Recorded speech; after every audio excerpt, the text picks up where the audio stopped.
Good evening, Mr. George Washington. How are you this evening? My dear friend Benjamin Franklin, I see you do not have your usual watchman around.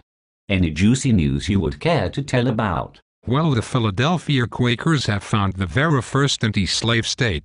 I must say this is a remarkable stepping stone for us also, not only as individuals but as a nation in whole. Very interesting, Mr. Franklin. You are right indeed, this is a rather large stepping stone for us all. Is there any other news? Well, though it is rather in the past, the American Revolution seemed to have a rather interesting outcome. Though it was not violent at all, which I prefer, seeing as I'm a man of peace.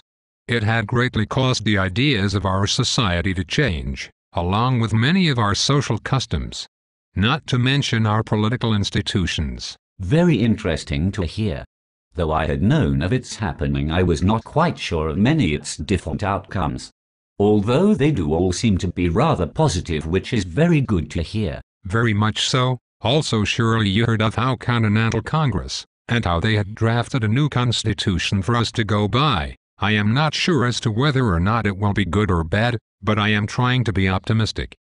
I am growing even more exceedingly annoyed at these British. They are sending us very low quality goods, and it is messing up our factories also, making it so that many of our goods are shoddy and worthless. That is quite irksome. Also, they called for that Second Continental Congress of Revolutionaries, and Congress had adopted the Articles of Confederation, but later scrapping it until they finally revised it and managed to get it right. I can even remember when at least 55 of us gathered. We had elected Thomas Jefferson to be chairman, some of us calling him the sword of the revolution, as he called us demigods.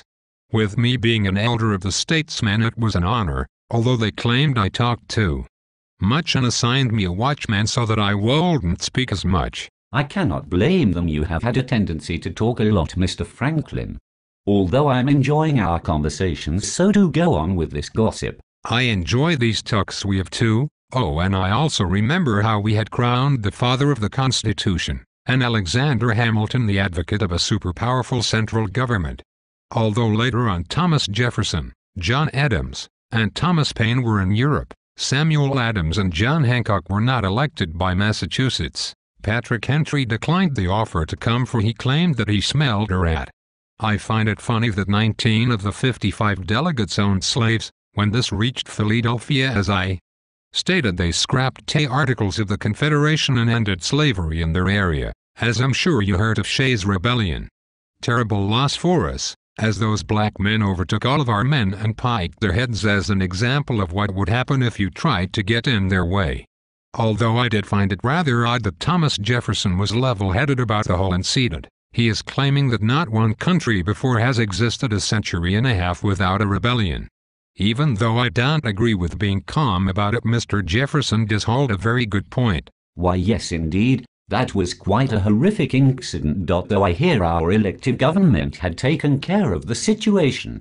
Also, as you remember, when we created the new Constitution and it was shot down by a majority of 9 of the states, though to be quite honest it was not too terribly good of a constitution to begin with. And I also agree with you on the matter of being calm about a situation in which many white men lost their lives at that rebellion. Well, I believe my watchman is coming back, so I shall be on my way. It was nice talking to you, Mr. Washington. Yes, this was an extraordinarily good conversation, my friend. We simply must do it again sometime. I have learned a lot from our time talking to each other.